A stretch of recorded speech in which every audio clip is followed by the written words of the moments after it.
నమస్తే. ఇన్నాళ్ళు నన్ను సపోర్ట్ చేస్తూ, ఎంకరేజ్ చేస్తూ మీ ప్రేమని నాకు అందిస్తున్న ప్రతి ఒక్కరికి కృతజ్ఞతలు. అలాగే ఈ వీడియో కూడా ఖచ్చితంగా మీకు ఉపయోగపడుతుంది. లైక్, షేర్ అండ్ సబ్స్క్రైబ్ చేసి మీ సపోర్ట్‌ని నాకు అందించండి. అలాగే ఈ వీడియో పట్ల మీకున్న అభిప్రాయాన్ని కామెంట్ సెక్షన్‌లో కామెంట్ చేసి తెలియజేయండి. ఇప్పుడు వీడియోని చూద్దాం. నమస్తే, వెల్కమ్ టు అవర్ ఛానల్. నేను పద్మిని. ప్రస్తుతం పాటు ప్రముఖ ఆధ్యాత్మికవేత్త, నారీసేన ఫౌండర్, దత్త ఉపాసకురాలు శ్రీమతి లతా దత్త గారు మనతో పాటు ఉన్నారు. మాట్లాడదాం. నమస్తే అక్క. జై గురుదత్త. శ్రీ గురుదత్త.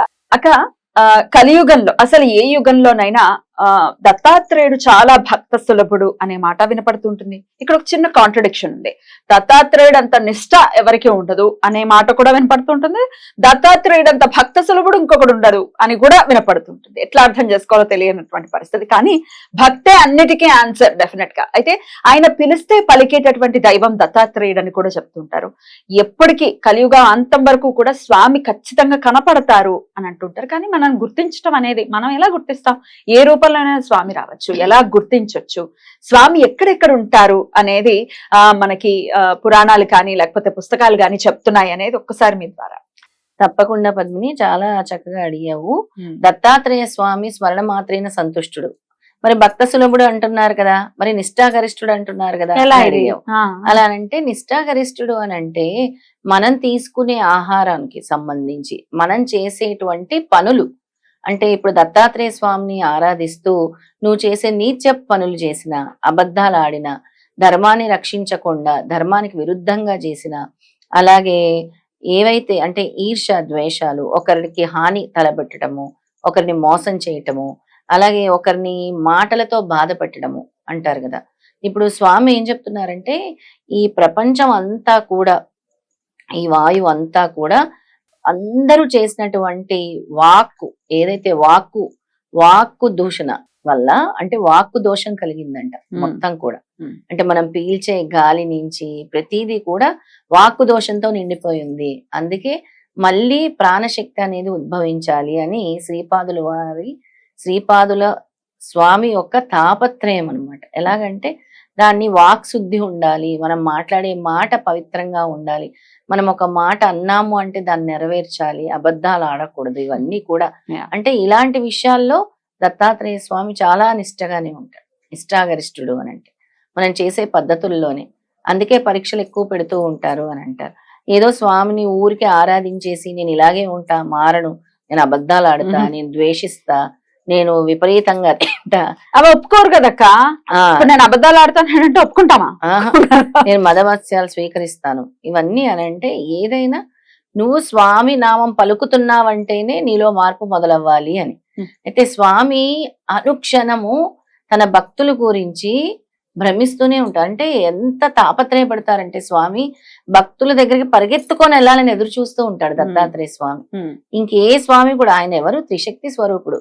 ఎప్పుడు నా భక్తుడు నన్ను పిలుస్తాడా, నేను వెళ్ళాలా, వెళ్ళి ఆదుకోవాలా అని ఎదురు చూస్తూ ఉంటారు. అందరినీ కూడా ఎలా రక్షించాలి అని కూడా తాపత్రయపడేది ఎవరైనా ఉన్నారంటే దత్తాత్రేయ స్వామి. అనుక్షణము భక్తులను ఏ విధంగా నేను రక్షించుకోవాలి, ఎలా కాపాడుకోవాలి, వాళ్ళ పాపాలను ఎలా తొలగించాలి, వాళ్ళ కర్మల్ని ఎలా తొలగించాలి, వాళ్ళు నాకు దగ్గర ఎలా అవ్వాలి అని భ్రమిస్తూ పరితపిస్తూ ఉండేది ఎవరైనా అంటే దత్తాత్రేయ స్వామి అని చెప్పాలి. ఇంకా ఇంతకు మించిన మాటలు కూడా నాకు రావటం లేదు. అయితే స్వామి ప్రతిరోజు కూడా మనము ఎన్నో సార్లు గానగాపురంలో భిక్షా కార్యక్రమం కూడా దగ్గరుండి చేసాం. గానగాపురంలో, పిఠాపురంలో, కుర్వాపురంలో, కొల్హాపురంలో మధ్యాహ్నం 12ంటికి ఎలా వస్తారో స్వామి భిక్ష స్వీకరించడానికి, కేవలం మన కర్మలు తీసుకోవడానికే స్వామి భిక్ష రూపంలో స్వీకరించడానికి వస్తున్నారు. దత్త భక్తులందరూ కూడా గుర్తు పెట్టుకోవాల్సిన విషయమే. స్వామికి ఏంటి, ఏమైనా వస్తుంది స్వామి తలుచుకుంటే. మీ కర్మలు తీసుకోవడానికి స్వామి వస్తున్నారు. అందుకే ఆయన ప్రతిరోజు పుణ్యక్షేత్రాలన్నిటినీ కూడా పునీతం చేస్తున్నారు. ఎలాగా అంటే నేను ఎప్పుడు చెప్తూ ఉంటాను, దత్తాత్రేయ స్వామి నిద్రించేది మాహూర్గఢ్లో, ధ్యానించేది సహయాద్రి పర్వతాల్లో, నివాసం కూడా సహయాద్రి పర్వతాల్లో. ఎక్కడది సహయాద్రి పర్వతం? వెస్ట్ కోస్ట్ మొత్తం వస్తుంది. ఒక పర్వతం అని చెప్పలేము, ఇటు నుంచి అటు లాస్ట్ వరకు వస్తుంది. మనం తీసుకుంటే మహారాష్ట్ర అని కవర్ అవుతుంది, వెస్ట్ కోస్ట్ మొత్తం, వెస్టర్న్ ఘాట్స్ అనాలి దాన్ని. వెస్టర్న్ ఘాట్సే సహయాద్రి పర్వతాలు అన్నమాట. అలాగే నివాసం సహయాద్రి పర్వతం. స్నానము ఉదయాన్నే కాశీ గంగా నదిలో చేస్తారు, ఆచమనము కురుక్షేత్రంలో చేస్తారు. అలాగే భస్మధారణ దూత్ పాపేశ్వర్ మహారాష్ట్రలో ఉంది, అక్కడ చేస్తారు. భస్మం రాసుకుంటారు. అలాగే ప్రాతః సంధ్యా వందనము జపము కేదార్నాథ్ లో చేస్తారు. కేదార్నాథ్ అప్పుడప్పుడు గోకర్ణంలో కూడా చేస్తారు ఆయన ఇష్టం.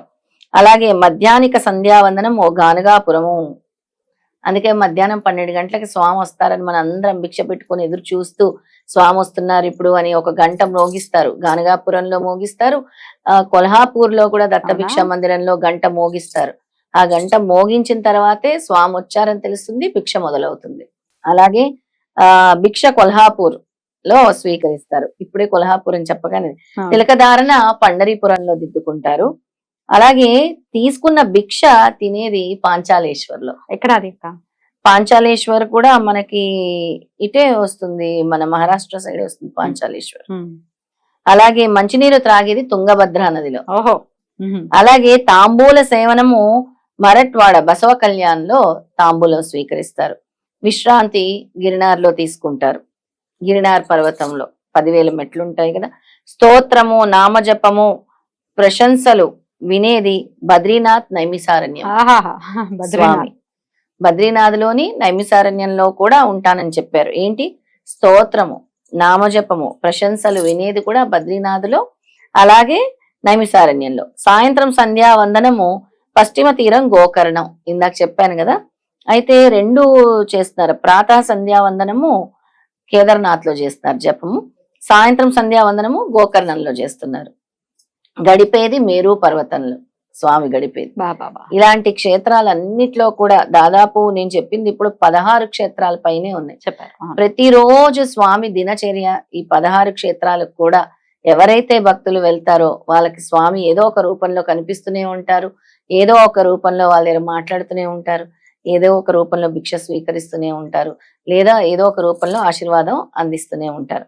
అయితే ఈ దత్తాత్రేయ క్షేత్రాల్లో ఎక్కడైనా సరే పారాయణం చేసిన, నామజపం చేసిన, స్వామి స్మరణ చేసినా కూడా ఎన్నో కోటి రెట్ల ఫలితము, చాలా రెట్ల ఫలితం.